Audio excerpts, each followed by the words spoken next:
অনেকদিন পর আজকে আবার ঘুরতে বের হই। রোজার ঈদ তো প্রায় 1.5 মাস হয়ে গেছে। ঈদের ভিতরে যে ঘুরতে গিয়েছিলাম তারপর আর কোথাও ঘুরতে যাওয়া হয়নি। কিছুদিন যাবত আমার শরীরটাও ভালো ছিল না, তাই মনে হচ্ছিল যে কোথাও ঘুরতে গেলে হয়তো ভালো লাগবে। তার সাথে বাজারে কিছু কেনাকাটা করতে যাব, তাই ভাবলাম যে আজকে একবারে ঘুরে আসবো। আমার ছোট বোন, আমি আর আমার পিচ্চি একসাথে এদিক থেকে যাচ্ছিলাম। আর বাবুর আব্বু বাড়িতে আছে, সে ওখানে থেকে আসবে। এত কষ্ট করে নৌকা পার হয়ে আসা ঝামেলা, তার জন্য বলে তুমি বাড়ি থেকে বের হয়ে আসো, আর আমি এদিকে থেকে বাজারে চলে যাচ্ছি। আমার ছোট বোন যদি সাথে থাকে তাহলে আমার পিচ্চি কিন্তু কোথাও গেলে সেভাবে জ্বালায় না, তার জন্য ওরেও সাথে করে নিয়ে যাচ্ছি। আজকে বাজারে যাওয়ার সময় তো একটা গাড়িও পাইনি, পুরো রাস্তায় হেঁটে হেঁটে যাইতে হয়েছে। আমার পিচ্চিটা তো কোনো জায়গায় গেলে শুধু কোলে ওঠে, কিন্তু আজকে ওর খালাকে পেয়ে হেঁটে হেঁটে যাচ্ছে। হাঁটতে হাঁটতে খেয়াঘাটে চলে আসলাম। এদিকে এসে দেখি পানিও একদম শুকিয়ে গেছে। কিছুদিন আগে নদী প্রায় অর্ধেক ভর্তি হয়ে গেছিল, কিন্তু এই কয়েকদিনে আবার নদী শুকিয়ে গেছে। সামান্য 2 মিনিটের রাস্তা, কিন্তু পানির জন্য আবার নৌকা পার হতে হয়। কিছুদিন পরে তো এই জায়গাটা একদম পুরোটাই পানি দিয়ে ভর্তি হয়ে যাবে। যখন নদী পানি দিয়ে একদম ভর্তি হয়ে থাকে তখন আমার নৌকা পার হইতে ভীষণ ভয় লাগে। পানি এত পরিমাণ শুকিয়ে গেছে যে ব্রিজটাও বের হয়ে গেছে।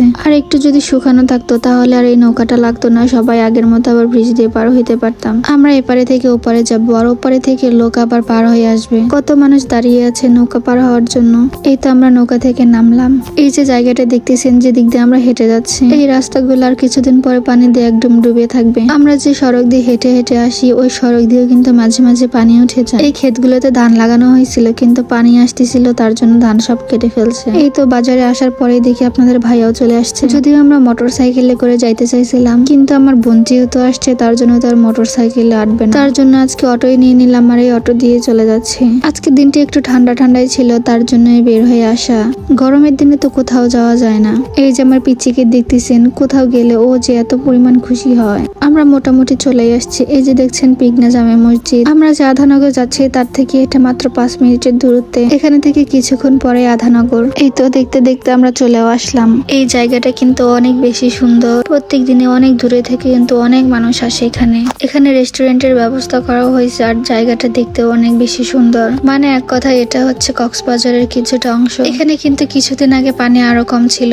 এখন যে পানিটা দেখতেছেন, কিছুদিন পরে আরো বেশি পানি হয়ে যাবে, মানে এগুলো একদম সব ডুবে যাবে। তখন তো নৌকা করে অনেক মানুষজন আসবে, এপার থেকে ওপারে যাবে, তখন আরো বেশি মজা হবে।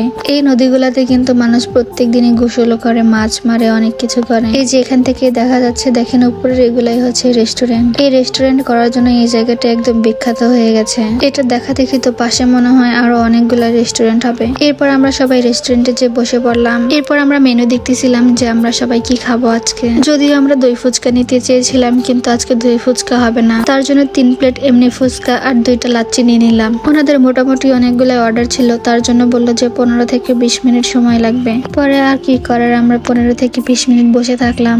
ফুচকা আসতে দেরি হবে, তার জন্য আগে লাচ্ছি 2টা দিয়ে গেল।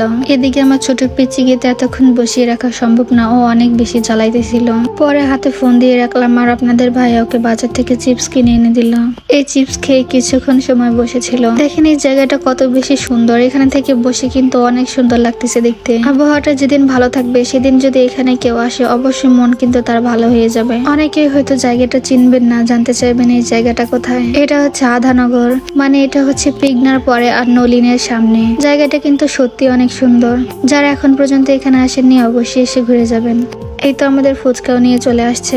আজকে আমরা এমন একটা দিনে আসছি, মনে হয় ওনাদের কাছে সবকিছুই শেষ হয়ে গেছে। ফুচকা দেওয়ার আগেই বলে গেছে যে ফুচকার উপরে কিন্তু কোনো ডিম হবে না।